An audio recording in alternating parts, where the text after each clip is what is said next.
Welcome to By Subject, a Silicon Slopes brand and marketing podcast. My name is Peter Stevenson. I am the host, and I'm here with Alysha Smith, my co-host. Hello. She's the managing director of Modern 8 and Agency. And today our guest is Pete Larkin, VP of Marketing for Parlay. And welcome, Pete. Thanks. Excited to be here with you guys. You have a great first name, so thanks for being here. Oh, yeah. You go by Pete rather than Peter. What's the decision there? I think it was more, my uncle's name is Pete.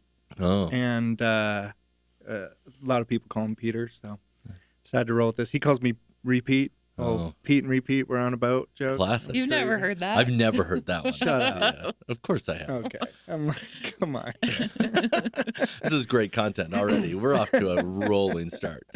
So maybe let's get to know you a little bit. You know, you are also the Silicon Slopes marketing chapter president. And so, you know, people know you through that. People see on LinkedIn you're pretty popular there. But maybe give a background of like where you came from, where you grew up, what got you into marketing, and where you went to school, that kind of stuff. Yeah, you know, I'm originally from South Dakota. No, I awesome. am. In fact, a lot of people that I know, I think I may be the only person they know from South Dakota. Yeah. So it's same. a real place. It's a real state. I loved growing up there. Moved out here to Utah when I was about 8 or 9. Okay. Just lived here for a minute and then moved out to California. Was there for a few years and then came back here to Utah. So I've been here for long enough to call it home. Also, just love it here. The seasons, the mountains, nature. There's just always something fun to do. And what area of Utah did you grow up in mostly? Layton area. Okay, yeah. Yeah, you Davis know, I'm County. And you can tell by the way you say it, Layton. not. It's definitely a transplant because everybody else would be Layton by the mountains. Yeah. So, yeah, and then so been here for a while. Went to BYU. I was started in the film school, and I thought I was going to do film throughout my career. Really enjoyed the film program. I had a video production company that was rocking it. We were making some good money, especially as college students. And back then, we didn't know it didn't have the name that it has today. Back then, we were doing a lot of content material, content marketing with video. Now we know it as content, and I probably could have charged more if I would have called it content back then. But it was doing great, and then found myself in the BYU ad school over a couple of different experiences. But after speaking with some mentors, they pointed me to the ad school, and I applied to that and had a fantastic experience. BYU ad school is an incredible program. Yeah. I was in the ad lab with Jeff Sheets and all of the ad kids, as they're called, but loved my time there. Yeah. And quickly found myself into the marketing world, which was kind of a surprise to me. I wasn't really expecting to find myself here. As you went through the film production stuff and you learned film and transitioned that into the ad lab, were you the sort of the resident expert on content right away? Yeah, especially when it came to video and a lot of the storytelling, some of the writing for scripts. I wasn't the strongest copywriter, but when it came to just the entire video production process, I worked very closely with a lot of the writers and art directors, and it was fantastic. I had the opportunity, because I was coming from the film school, I had the awesome opportunity to take some advanced classes beyond what level I was in school, to take some senior level classes when it comes to TV production and video production. So it was cool. And would you say now that you're in marketing full time, does your video background, is that kind of your focus, or is that I know we're going to get into your career, but just couldn't help it. Yeah, no, it's a great question. If that informs, what you do, or your first go-to is video production or video content now? Yeah, I don't do, when it comes to the actual creation of any type of video content, I don't do a lot of the creation myself anymore. Most of it is outsourced, or I bring people onto different teams to take care of that. So I haven't been behind a camera in a while. I still love it. Still, really enjoy the process. It used to be much more of a passion for me, but then over time, it kind of stopped being so much of a passion and became more of a chore, more work. And while I still enjoy it, just the world of kind of just marketing in general became much more interesting to me. And specifically, right as I was finishing up with school and graduating from the ad program, I was about to head out to Chicago. I had a job offer, and I was really close to joining a big agency in Chicago. And a friend and mentor of mine, who's actually one of my clients at the time in my video production company, his name is Hunter Sabresos. You may know him as the CEO of Bacon right now. So Hunter, I was doing some work with him, and I was about to go out to Chicago, and he stops me and says, "Hey, I want you to consider coming to work with me and doing that full time." And it was a tough thing to pass up. If you know Hunter, just an incredible human being. But he made a commitment to me, and he said that I will spend a lot of time working with you and kind of mentoring you, kind of training you. And I can guarantee that the experience here, like, you'll get a lot more out of it than you will at the ad agency, especially as, new entry-level position ad world. And so he convinced me, and I stuck around, and I'm really glad that I did, because true to his word, almost every single day, he spent a ton of time just working with me, helping me grow and train me on things. And so that time was really valuable and important to me. What was that role, and where was it at? Yeah, so it's funny going to like a Chicago ad agency and then going to work with Deseret Book, where he was. So I came in with a video production role. Now it would be more of a content production. Yeah. But he taught me so much and spent so much time with me. But after about 11 months there, unfortunately, Deseret Book was going through some financial challenges, and there were layoffs, and I was part of the layoffs. It was somewhere around like a 20% reduction, something like that. And it was tough because I was like, dang, I passed up this ad agency role, and now here I am 11 months later getting laid off. Despite that, when I look at the layoffs, that was actually a really critical point in my career that has led me to where I am today. Because when I sat back and looked at all the people that stuck around, who got to stay, who weren't on that chopping block, and I'm thinking, why am I being laid off here over everybody?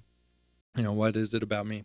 And I realized that almost everybody that stayed they had much more impact on revenue, much more impact on the bottom line. So I decided, hey, I need to make a shift here.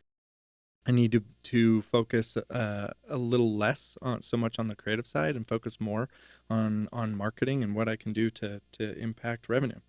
So I started making a shift. In fact, I went gangbuster. I went crazy on self-education, just everything I could read.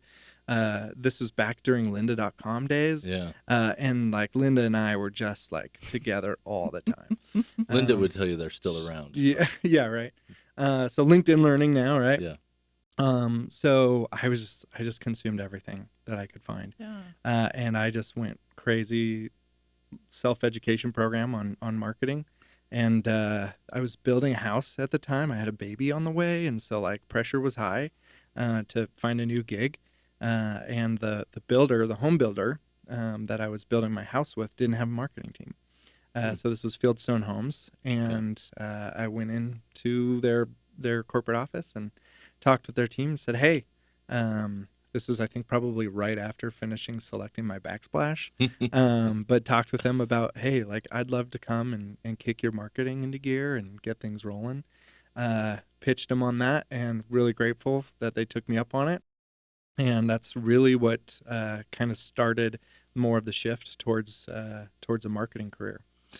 And so Fieldstone, you had a relationship with somebody there, and so you went in and just pitched them on the idea that they needed to do actual marketing. That's about right. Did they have anybody in that role who just wasn't doing their job, or was it like literally no one was in the marketing department? There was no department. Oh, okay. There were people performing some marketing functions. Yeah. That was one arguably out of their wheelhouse. Yeah. And a stretch for what they were doing, and they were more than happy to take it off their plate. One big question I always have is like you go in, learning about marketing is all theory, right? And then you jump into it as that marketing manager at Fieldstone. What was the thing that you thought, oh, this is what they told me to do in the theory on Linda versus actually going in and doing it? Was there any of those disconnects that once you hit the ground running, you were like, oh no, this is the way it works rather than what they told me? Yeah, I mean the principles that you're learning in any like videos, courses like that, it's all kind of like pie in the sky type view of like, if you do this, you're going to see great results. Yeah, right. And that's not always the case. Yeah. Rarely the case, right? And so you have to figure out for yourself. I mean, this is marketing, right? Like this is just the world of marketing. It's sometimes kind of guess and check. Ideally, it's like an a educated guess, but where you're a scientist, you are performing a ton of experiments to figure out what levers to pull, what's working, what's not working, and what do I need to do to make changes to really start seeing some of the results. And so I found out, just trial by fire. I started experimenting with a lot of different stuff, and found out fairly quickly what stuff I sucked at, what stuff I was pretty good at, what stuff was working, wasn't working, and pretty quickly started seeing some results. Yeah. With I found it interesting that you said you're kind of a scientist and trying these different experiments, and just thinking about your past as maybe you might consider yourself an artist in that video space where you're being creative.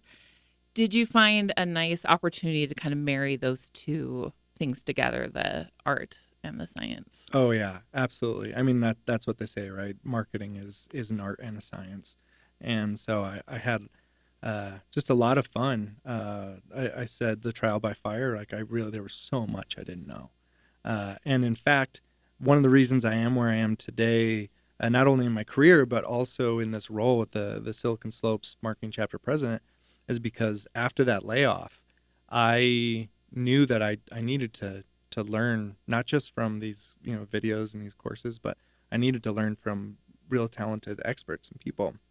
So I started going to events like this. Silicon Slopes wasn't around, but started going to events like the chapter events that we're running, and just met a lot of people and learned from some really fantastic experienced marketers. And one, it solidified my decision to focus more on marketing, and two, I just learned so much from those people, and it was just master classes from these really talented experts. So this may be jumping a little bit ahead here in our conversation, but I'm gonna roll with it.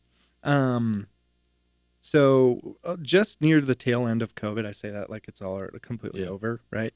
But when people started kind of coming back to offices and whatnot, I wanted to start attending some of the Silicon Slopes marketing chapter events that I had been prior to COVID really taking its toll. But there really weren't any events happening. And I have to say, one huge shout out to those individuals who were running the chapter beforehand. They did a fantastic job, but just life happened. They all got super busy and they just kind of died off. And even with COVID kind of near that tail end with people coming back into offices and stuff, it just kind of wasn't really happening anymore.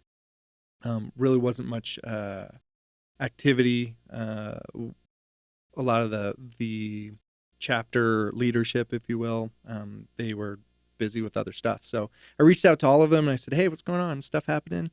And almost everyone came back to me and said, hey, we're super busy. We can't really be involved. So then I reached out to Garrett and to some others here at Silicon Slopes. And I said, hey, a lot of the leadership team they're kind of busy. I'd love to jump in. I'd love to participate and help get these things rolling again. And I want to say that was somewhere around October. What is that? 2021, I want to say it was. Yeah. And so we just started putting events together.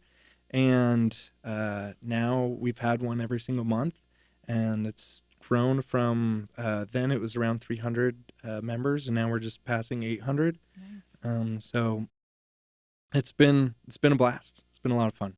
putting and the real goal behind, what would be the real value, the real goal, the real why behind the marketing chapter from your point of view as the one who's running it for the last 18 months? Yeah.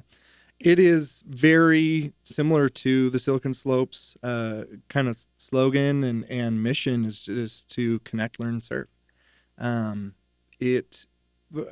was referring to kind of this idea of master classes I was attending with these events pre-COVID. And that's what I really believe that these are. I have a major focus on education, helping people learn to be better marketers. And not just marketers, we have a lot of different content materials that we cover on leadership and, how to, just become a better, not just human being, but, leader, more connected leader. Yeah. So I call it the same thing. We have some of the Utah's top talent. We've got people coming in from outside of Utah, but some incredibly talented individuals who are coming out to present and share their expertise with us. And every single event when people are there and networking, that's a big component for me as well, that people get to meet each other. Mm-hmm. I love hearing stories like last week. A friend of mine was recently laid off, and from one of these events they met someone and they got to talking, and they're now in discussions of them joining this other company. And those are some of the stories I love. Is you're building relationships and meeting new people, but also there are job opportunities and there's business to be done together. So I love the education piece. I love the networking piece, but also for me, I feel like it's almost my way to give back to the community for how much I've received in my career, and especially in the really vulnerable and difficult time in my life when I was looking to make that pivot, make those changes. People showed up for me. People that I had no relationship with before, and they were willing to help, to teach, to guide. Not only in the setting of I'm going to sit in an audience and watch you, but thereafter, going up and talking with them, and then meeting up with them after that for lunches and phone calls and everything. And I received so much. Yeah. And so for me, it's a great way to give back. But also there's just so much talent here in Utah. Yeah. And when we can come together, meet each other, know each other. But also marketing is a really special industry where being able to learn what's working for other people can really, help you succeed in your career. To be honest, there could be situations what's working for someone else that either the way that they're doing it or the industry in which they're doing it, the customers they're focusing on, it could slay it. And then you could try the same thing and follow that playbook and that framework, and it just bombs and tanks. Nevertheless, I love, one of my favorite questions to ask other marketers is, what are you doing?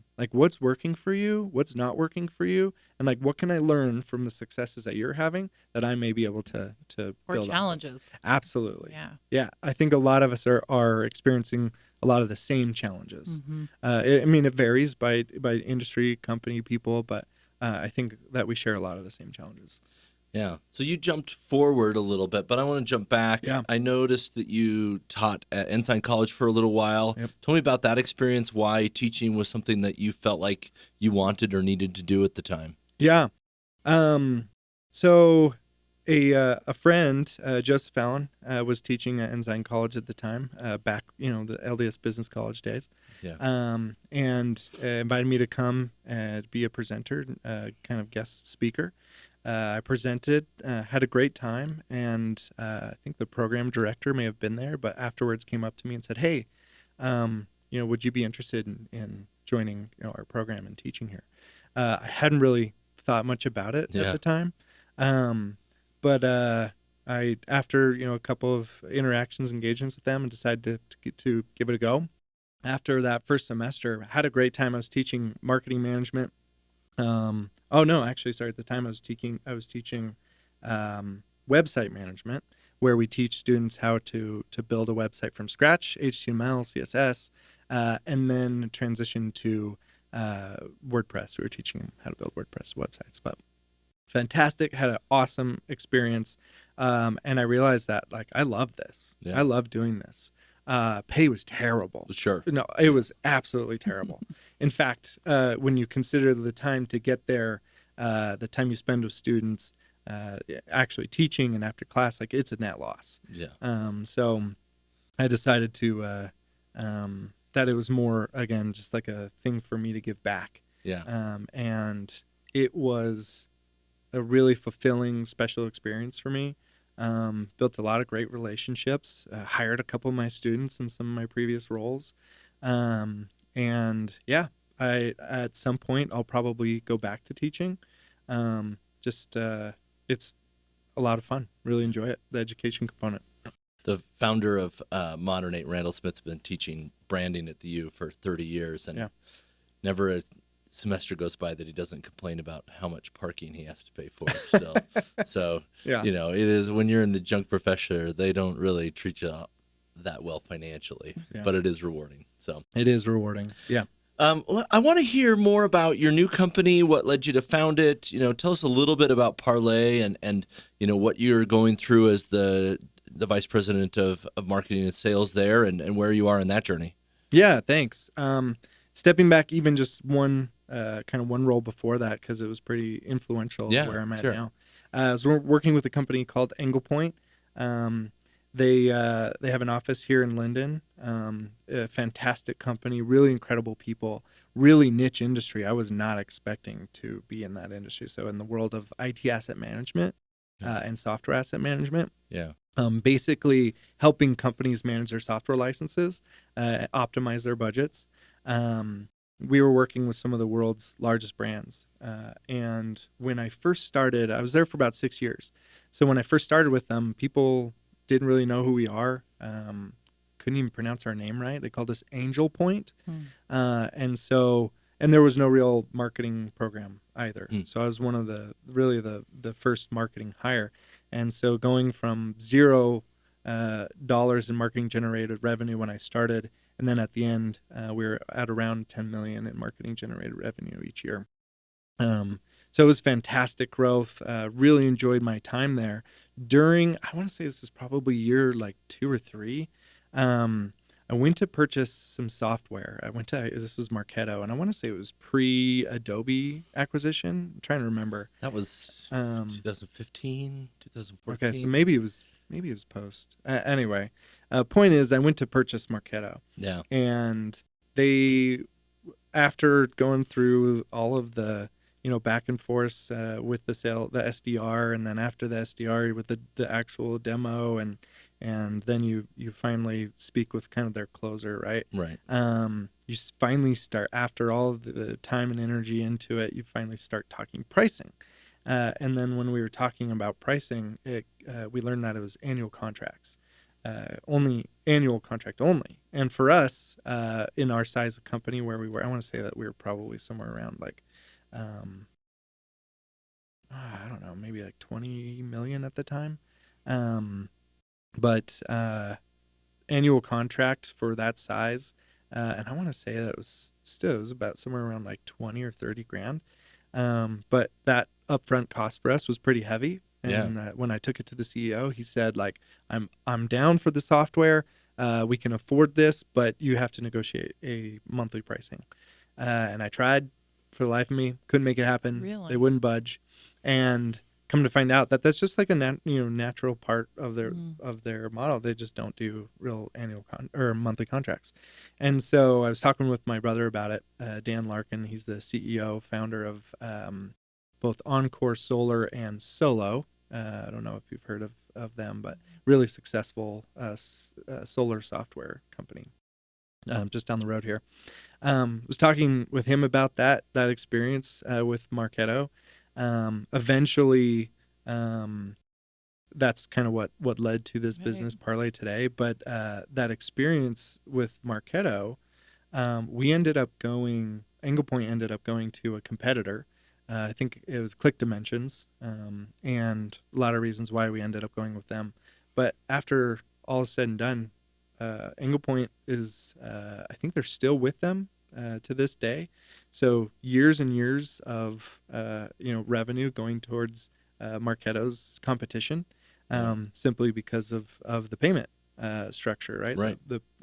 And so I understand why SaaS companies really want to focus on annual contracts, but for us, it sucked. We got a software we didn't want and weren't particularly excited for, right? It was kind of second best, if you will. Yeah. And so that eventually led to my brother Dan and I and some others building this company Parlay with the intent to help democratize software, help get software into the hands of more companies, especially some of this top tier grade A software that often comes with an annual only contract. And really what we do is we take that annual contract, we pay for it up front, and then the buyer pays us on a monthly. We turn it to a monthly payment. So it's been a fantastic experience so far. We're just about to launch into our beta. When I first started the discussion, first started meeting with people, trying to pitch it and sell it, it was a discussion about financing, or about us being a finance company. And I realized that we needed to provide more value than just the financing option. And so we started building out a tech solution, a SaaS organization, where what we build and the solution that we're offering is for software salespeople who, when they encounter someone like myself, when I was at Anglepoint, who come in and say, "Hey, I want your software, but I want to do monthly pricing," before they would just pass them over. Right? They'd say, "Sorry, it's not going to happen." But now, and through the technology that we're building, not only can they offer the monthly pricing with that finance component, but they can identify, without having to go through any type of difficult or long underwriting process, we can let the salesperson know within minutes if that buyer is going to qualify for our financing. So what typically would happen in the past is the salesperson or the buyer would say, "Hey, we want it. We want the monthly payments." Then the seller would say, "Okay, well, let's move you into this underwriting process." It could take days, it could take weeks, and especially for SMB, it would be difficult to get any type of financing for something like that. So anyway, we take that process and we turn it into an extremely fast process, and we speed it up to where you as a salesperson could know within seconds if this person's going to qualify for that monthly payment, and then can proceed with the sale. That way they don't have to end their conversation, which naturally, and then try to pick it up later, which is naturally going to cause a drop in conversion rates. And so would you say, tell me a little bit about what your past has brought to the leading of developing this company as in the marketing, the sales, and the other areas that you're involved in? Yeah, I've been now in the marketing world for quite a while, and have worked with small companies. I've worked agency side. I've done a lot of work with a company called Riot, based out of Salt Lake City. Really fantastic company as well. I've worked with Omadi, a SaaS company here in Utah as well, and then Anglepoint. So I've done a lot of B2B, I've done B2C, had a lot of experiences, which all have really been really impactful in now what I'm doing with Parlay. It is what makes it different, Peter, is that what we're building right now, there's because it's kind of a new category, there are not many companies. I think we have maybe 2 or 3 competitors that we've been able to find. And so when you're creating a new category, it's not only having to market your company, but also having to educate about, what the new category is. So there's an additional step here, which I feel like my past roles I haven't had to do a lot of. But when it comes to now that we're about to launch into this beta and really actually start be able to demo, I'm not just selling an idea anymore. Now I've got something actually tangible that I can show you. And so that part I'm really confident in. I'm really excited about. It is the new category, marketing and education, that's going to be the challenge. Exciting. For us. It is really fun. But it's tricky, and I'm looking forward to that challenge. What do you think, you talk about the challenge of trying to educate people. You now have this other task of sales on top of what you're doing in marketing. Do you feel like that challenge is one you're ready for, to take on additional roles and responsibility outside of marketing, or is that something that you think you're going to need to go out and hire for eventually? Yeah, I mean, eventually I'm certain that I'm going to hire it out. Yeah. I'm going to bring somebody in, and mainly because it's not a core specialty of mine. Yeah. That being said, I've worked so much with different sales teams. Yeah. And especially, I have a deep belief that account-based marketing is one of the best ways to connect salespeople and marketers. I've done a lot of that work. And so I've worked with so many different sales teams that I feel confident for where we're at our company size and position right now, to get us to that next step of where we need to be. But I'll be the first to tell you, I absolutely need a really talented, experienced sales team. So that's coming. It's down the road, but just not where we're at right now. And so for listeners that may not be familiar with account-based marketing, can you kind of just give a quick elevator speech about what that is for everyone? Yeah, like the high level, basically identifying your ideal customer profile, also known as your ICP, figuring out who you're really going to target, working, and this is where like the hand holding comes in with your sales team, and where I think relationships really are built, because a lot of times, especially in B2B space, when you're looking at your sales and marketing teams, your marketing teams, they're bringing in leads, right, and then handing them off to sales, and it's kind of the baton pass.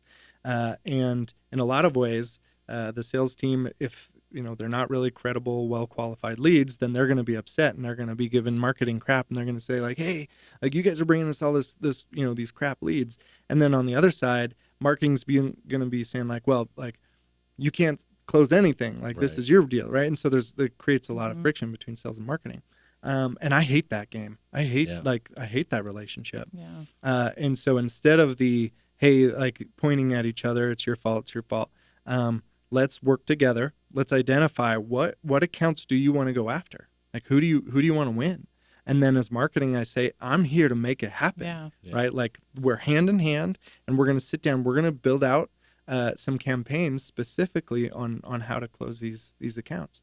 And so the account-based marketing is really just targeting specific accounts hand in hand with your salespeople, going after them, and making it happen. Your sales team will love you. Yeah. Feels like a no-brainer, but for some reason that feels like there's a lot of resistance out there. Yeah, I mean, like, there's just so much like ego history. Yeah, I think that sometimes there can be, but I think that there's the way that marketing and sales has been approached for so long in the past. Account-based marketing, I don't think really started like officially by this type of name. Yeah. And kind of popularity. It hasn't really been really utilized to its full extent, and I'd say until like the last 6-7 years. Yeah. And especially in the last like 3 years, where it's like really gaining more popularity. But there's just been so much history and ways of doing things in the past that sometimes it can kind of be hard to get out of that. So and it really is specifically to more of a B2B type selling, where account-based marketing really comes into play. Right. But I have a deep belief that anytime there's a marketing team and a sales team that needs to work together, there needs to be an ABM function. Well, what a gift to be able to get that going from the start with your new company. Yeah, absolutely. I mean, I'm kind of working with myself there on the sales and the marketing side, but eventually, for sure. Yes. Yeah. Pete is working with Peter, depending. Yeah. Peter's more the sales guy. Yeah. From your question earlier, when you asked, you like to ask other people what's working, tell us what's working with you right now in Parlay. Yeah, I'm going to be maybe even vulnerably honest here. I haven't been focusing so much on the marketing and sales right now as I have been building it. Yeah, of course. I need a strong product, and so I've been wearing a lot of hats and working with our developer with a lot of research and focus groups, and so we're trying to build quickly and as agile as we can be, but at the same time trying to just get to market with something viable that is really going to provide value.